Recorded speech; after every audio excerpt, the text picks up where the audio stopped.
ನಮಸ್ತೆ ಮಿತ್ರರೇ. ಸಜ್ಜಿಗೆ ರೊಟ್ಟಿ ಎಂಬುದು ನಮ್ಮ ತುಳುನಾಡಿನ ಬಹಳ ಹಳೆಯ ಕಾಲದ ರೆಸಿಪಿ. ಇದನ್ನು ಮಾಡಲಿಕ್ಕೆ ಗೊತ್ತಿಲ್ಲದವರು ಕರಾವಳಿಗರಲ್ಲಿ ಯಾರೂ ಇಲ್ಲ. ಹಾಗಿರುವಾಗ ಈ ಒಂದು ರುಚಿಕರವಾದ ಇನ್ಸ್ಟೆಂಟ್ ಆಗಿ ಮಾಡುವಂತಹ ಸಜ್ಜಿಗೆ ರೊಟ್ಟಿಯನ್ನು ಬೇರೆ ಬೇರೆ ವಿಧದಲ್ಲಿ ತಯಾರಿಸ್ತಾರೆ. ನಾನಿವತ್ತು ಮಾಡುವಂಥದ್ದು ಹಳೆಯ ಕಾಲದಲ್ಲಿ ನನ್ನ ಅಮ್ಮ ಹೇಗೆ ಇದನ್ನು ತಯಾರಿಸ್ತಿದ್ದರು. ಈಗೆಲ್ಲ ಏನು ಹೇಳಿದರೆ ಅದಕ್ಕೆ ಕ್ಯಾರೆಟು ಮತ್ತು ಇತರ ತರಕಾರಿಗಳನ್ನೆಲ್ಲ ಹಾಕಿ ಮಾಡ್ತಾರೆ.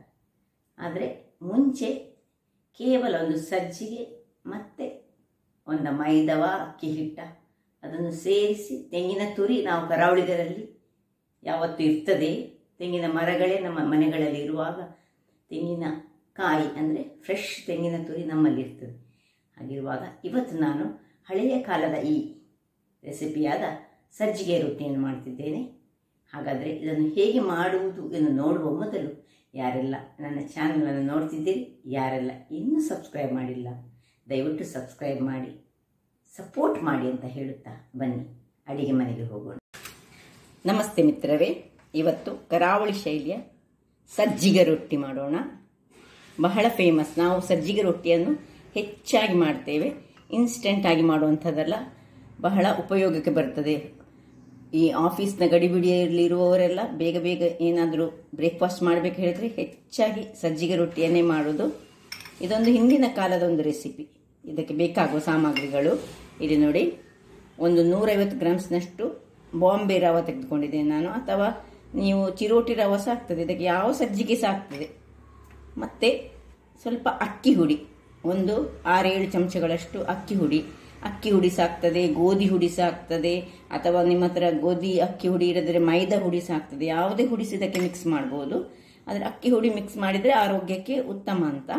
ಮತ್ತು ಒಂದು 50 ಗ್ರಾಮ್ಸ್ನಷ್ಟು ಫ್ರೆಶ್ ತೆಂಗಿನ ತುರಿ ಬೇಕು, ಸ್ವಲ್ಪ ಅವಲಕ್ಕಿ ಬೇಕು, ಇನ್ನು ಕೊತ್ತಂಬರಿ ಸೊಪ್ಪು, ಕರಿಬೇವಿನ ಸೊಪ್ಪು, ಸ್ವಲ್ಪ ಸ್ವೀಟ್ ನಿಮಗೆ ಬೇಕಿದ್ರೆ ಬೆಲ್ಲ, ಮತ್ತು ಸ್ವಲ್ಪ ಹೆಚ್ಚಿಟ್ಟಂತಹ ಶುಂಠಿ, ಹೆಚ್ಚಿಟ್ಟಂತಹ ಕಾಯಿ ಮೆಣಸು, ಒಂದು ನೀರುಳ್ಳಿಯನ್ನು ಸಣ್ಣದಾಗಿ ಚಾಪ್ ಮಾಡಿ ಇಟ್ಕೊಂಡಿದ್ದೇನೆ.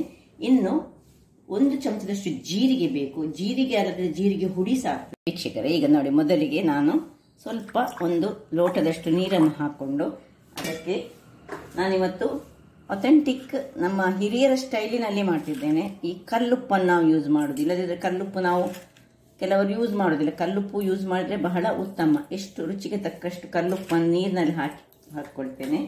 ಇನ್ನು ಈ ಬೆಲ್ಲವನ್ನು ಇದರಲ್ಲಿ ಸ್ವಲ್ಪ, ಇದು ಆಪ್ಷನಲ್, ನಿಮಗೆ ಬೇಕಿದ್ರೆ ಮಾತ್ರ. ನೀವು ಖಾರದ್ದೇ ಮಾಡೋದಾದರೆ ಸ್ವಲ್ಪ ಬೇಕಿದ್ರೆ ಖಾರ ಮೆಣಸಿನ ಹುಡಿ ಹಾಕ್ಕೊಂಡು ಮಾಡ್ಬೋದು.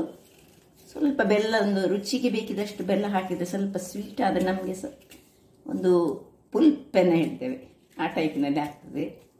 ತುಳುವಲ್ಲಿ ಒಂದು ವರ್ಡ್ ಅದು. ಈಗ ಇಷ್ಟು ಬೆಲ್ಲವನ್ನು ಹಾಕ್ಕೊಳ್ತಿದ್ದೇನೆ.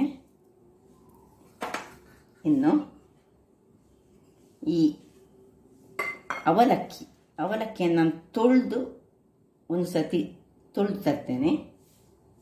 ನೋಡಿ, ಅವಲಕ್ಕಿಯನ್ನು ನಾನು ತೊಳೆದು ತಂದಿದ್ದೇನೆ. ಈಗ ಇದನ್ನು ಇದಕ್ಕೆ ಹಾಕ್ಕೊಳ್ತಿದ್ದೇನೆ. ಕೆಲವರು ಇದು ಸಹ ಹಾಕ್ಕೊಳ್ಳೋದಿಲ್ಲ. ಇದು ಹಾಕಿದರೆ ಮಾತ್ರ ಒಳ್ಳೆ ಸ್ಮೂತ್ ಆಗಿ ಬರ್ತದೆ. ನನ್ನ ಅಮ್ಮ ಮಾಡುವಾಗ ಇದನ್ನು ಹೀಗೆ ಅವಲಕ್ಕಿಯನ್ನು ಹಾಕಿಯೇ ಮಾಡ್ತಿದ್ರು. ನೋಡಿ, ಹೀಗೆ ಇದರಲ್ಲಿ ಕಲರಿಸ್ಕೊಳ್ಳೋಣ. ಇನ್ನು ಇದರಲ್ಲಿ ಸಜ್ಜಿಗೆಯನ್ನು ಹಾಕೊಳ್ಳೋಣ. ಮೊದಲಿಗೆ 1 ಲೋಟ ನೀರಿಗೆ ಇನ್ನು ಎಷ್ಟು ನೀರು ಬೇಕು ಹೇಳಿ ಮತ್ತೆ ನಾವು ನೋಡಿಕೊಳ್ಳೋಣ. ನೋಡಿ, ನೀರು ಸ್ವಲ್ಪ ಕಡಿಮೆ ಆಯಿತು. ಈಗ ಇನ್ನು ಸ್ವಲ್ಪ ನೀರನ್ನು ಹಾಕ್ಕೊಳ್ತಿದ್ದೇನೆ. ರವೆ ನೀರನ್ನು ಎಳೆದುಕೊಳ್ತದಲ್ಲ, ಅದರಿಂದಾಗಿ ಸುರಿಗೆ ನಾನು ನಮ್ಮ ಹಿರಿಯರು ಹೇಗೆ ಮಾಡ್ತಿದ್ರು ಆ ಟೈಪಲ್ಲೇ ಮಾಡ್ತಿದ್ದೇನೆ. ನೋಡಿ, ಸ್ವಲ್ಪ ನೀರು ಹಾಕ್ಕೊಂಡು ಇನ್ನು ಈ ಅಕ್ಕಿ ಹುಡಿಯನ್ನು ಮಿಕ್ಸ್ ಮಾಡ್ಕೊಳ್ಳೋಣ.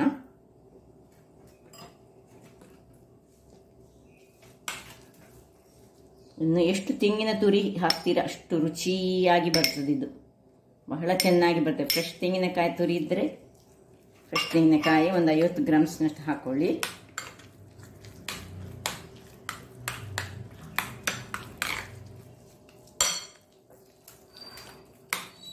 ಇನ್ನು ಇದು ಶುಂಠಿ ನೋಡಿ, ಒಂದು 1/4 ಇಂಚಿನಷ್ಟು ಶುಂಠಿಯನ್ನು ಕತ್ತರಿಸಿಕೊಳ್ಳಿ. ಇನ್ನು ನೀರುಳ್ಳಿ, ಇಲ್ಲಿ ನಾವು ಹಿಂದಿನ ಕಾಲದಲ್ಲಿ ನೀರುಳ್ಳಿ ಮತ್ತು ಶುಂಠಿ ಮತ್ತು ಕಾಯಿಮೆಣಸು ಹಾಕ್ತಿದ್ದದು. ಈಗ ಸ್ವಲ್ಪ ಕೊತ್ತಂಬರಿ ಸೊಪ್ಪನ್ನು ನಾವು ಯೂಸ್ ಮಾಡ್ತೇವೆ.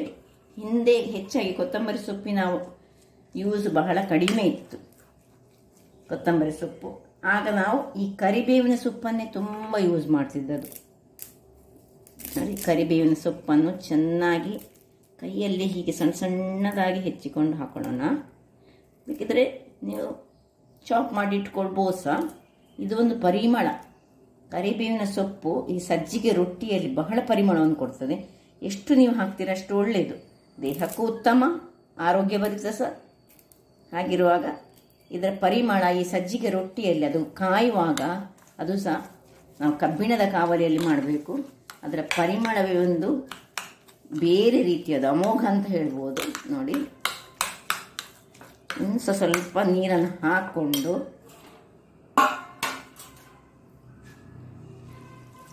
ಇದನ್ನು ಒಂದು 10 ನಿಮಿಷಗಳ ಕಾಲ ನೆನೆಯಲು ಬಿಡುವ ಮೊದಲು ಇದಕ್ಕೆ ಸ್ವಲ್ಪ ಜೀರವನ್ನು ನಾನು ಹಾಕೊಳ್ತಿದ್ದೇನೆ. ನೋಡಿ, ಸ್ವಲ್ಪ ಜೀರವನ್ನು ಕೈಯಲ್ಲಿ ಸ್ವಲ್ಪ ಕ್ರಷ್ ಮಾಡಿಕೊಂಡು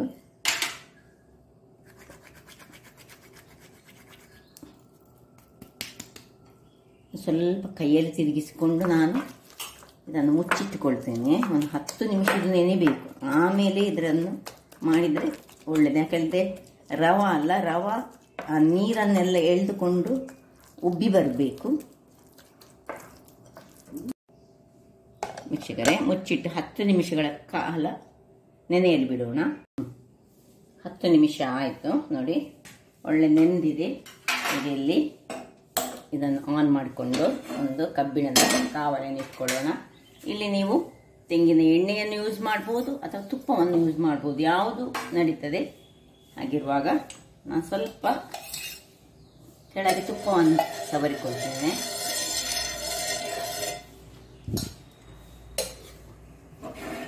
ಇನ್ನು ಬೇಕಿದ್ರೆ ಇದನ್ನು ಕೈಯಲ್ಲಿ ಸಹ ಹೀಗೆ ಒಂದೊಂದನ್ನಾಗಿ ತೆಗೆದುಕೊಂಡು ಹೀಗೆ ಸಹ ಮಾಡಿ ತಟ್ಟಿಕೊಳ್ಬೋದು, ಅಥವಾ ಬಾಳೆ ಎಲೆಯಲ್ಲಿ ಸಹ ತಟ್ಟಿದರೆ ನಡೀತದೆ, ಹೇಗೆ ಸಾಕ್ತದೆ.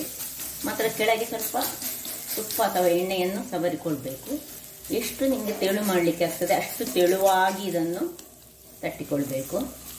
ಸ್ವಲ್ಪ ನೋಡಿ, ನೀರೇ ಉಂಟು ನಿಮಗೆ, ರೌಂಡ್ ರೌಂಡಲ್ಲಿ ಅಕ್ಕಿಯ ರೊಟ್ಟಿಯ ಹಾಗೆ ಇಲ್ಲ. ಇದನ್ನು ಸ್ವಲ್ಪ ನೀರು ಮಾಡಿಕೊಳ್ಬೇಕು. ಇದು ಸಜ್ಜಿಗೆ ಅದರಿಂದಾಗಿ ನೀರಾಗಿದ್ದರೆ ಸ್ವಲ್ಪ ಒಳ್ಳೆಯದಾಗ್ತದೆ. ನೋಡಿ, ಎಷ್ಟು ನಿಮಗೆ ದೊಡ್ಡದು ಬೇಕು ಅಷ್ಟು ದೊಡ್ಡದಾಗಿ ತಟ್ಟಿಕೊಳ್ಬೋದು. ಫಸ್ಟು ಆದಷ್ಟು ತೆಳುವಾಗಿ ಮಾಡಿಕೊಳ್ಳಿ. ತೆಳು ಮಾಡಿದಷ್ಟು ನಮಗೆ ರುಚಿ ತುಂಬ ಜಾಸ್ತಿ ಆಗಿರ್ತದೆ. ಅದು ಅದರೊಟ್ಟಿಗೆ ನೀರುಳ್ಳಿ, ಕೊತ್ತಂಬರಿ ಸೊಪ್ಪು, ಕರಿಬೇವಿನ ಸೊಪ್ಪುಗಳನ್ನೆಲ್ಲ ಹಾಕಿದರೆ ಅದರ ಪರಿಮಳವೇ ಬಹಳ ಅದ್ಭುತ. ಈಗ ಇದರ ಮೇಲೆ ಸ್ವಲ್ಪ ನಾನು ತೆಂಗಿನ ಎಣ್ಣೆಯನ್ನು ಹಾಕೊಳ್ತಿದ್ದೇನೆ. ಉರಿ ಹದಾದಲ್ಲಿ ಇರಬೇಕು. ಮುಚ್ಚಳವನ್ನು ಮುಚ್ಚಿ ಒಂದು 5 ನಿಮಿಷ ಅಥವಾ 3 ನಿಮಿಷಗಳ ಕಾಲ ಬೇಯಿಸೋಣ. ನೋಡುವ ವೀಕ್ಷಕರೇ, ಒಂದು 2-3 ನಿಮಿಷ ಆಗಿದೆ ನೋಡಿ. ಸ್ವಲ್ಪ ಮೇಲೆಲ್ಲ ಕಲರ್ ಒಳ್ಳೆ ಬಂದಿದೆ.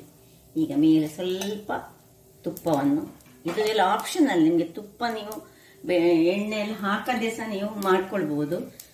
ಆದರೆ ಅಡಿಗೆ ಮಾತ್ರ ಸ್ವಲ್ಪ ಎಣ್ಣೆಯನ್ನು ಸವರಿಕೊಂಡ್ರೆ ಸಾಕ್ತದೆ. ತುಂಬ ಹೆಲ್ತ್ ಕಾನ್ಷಿಯಸ್ ಇರುವವರು ತುಪ್ಪ ಬೆಣ್ಣೆಯನ್ನು ಸ್ವಲ್ಪ ಕಮ್ಮಿ ಮಾಡಿ. ನೋಡಿ, ಇಷ್ಟ ಆಗುವಾಗ ಇದನ್ನು ಅಡಿಮೇಲೆ ಮಾಡ್ಕೊಳ್ಳೋಣ.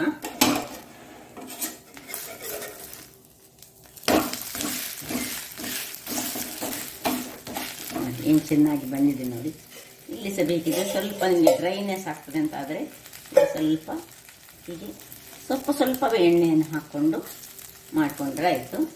ಇನ್ನು ಸ್ವಲ್ಪ ಇನ್ನು 2 ನಿಮಿಷಗಳ ಕಾಲ ಹೀಗೆ ಇದರಲ್ಲಿ ಇರಲಿ.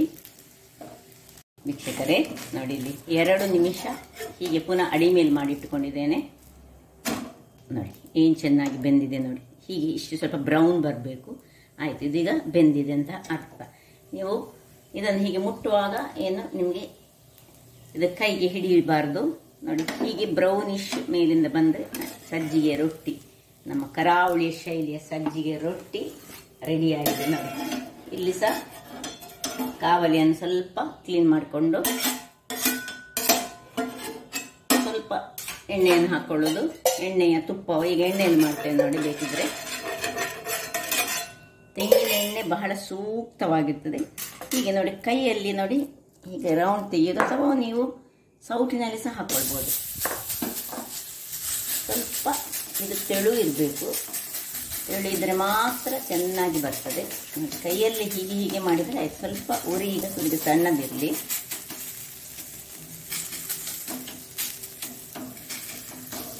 ರೌಂಡಲ್ಲಿ ತಟ್ಟಿಕೊಂಡ್ರೆ ಆಯ್ತು.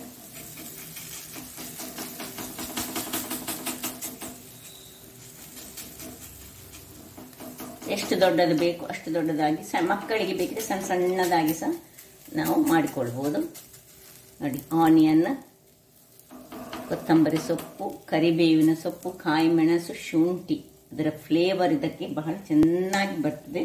ಈಗ ಮೇಲೆ ಸ್ವಲ್ಪ ಎಣ್ಣೆಯನ್ನು ಹಾಕಿ ಎರಡನೇ ದೋಸೆ ಸಹ ಮುಚ್ಚಿಟ್ಟು ನಾನು ಬೇಯಿಸ್ಕೊಳ್ತೇನೆ ನೋಡಿ ವೀಕ್ಷಕರೇ. ಎರಡನೇ ದೋಸೆ ಸಹ ರೆಡಿ ಆಗ್ತಾ ಉಂಟು. ಅದು ಆಗ್ತಾ ಇರಲಿ. ಹಾಗಿರುವಾಗ ಇಲ್ಲಿ ನೋಡಿ ಮೊದಲನೆಯ ರೊಟ್ಟಿ ರೆಡಿಯಾಗಿದೆ.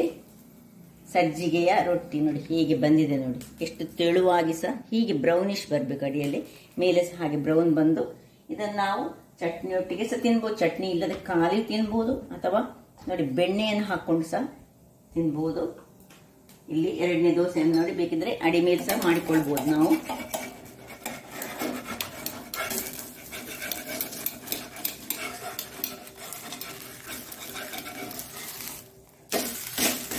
ಈಗ ಇಷ್ಟು ಬ್ರೌನ್ ಮಾಡಿದ್ರೆ ಆಗ್ತದೆ.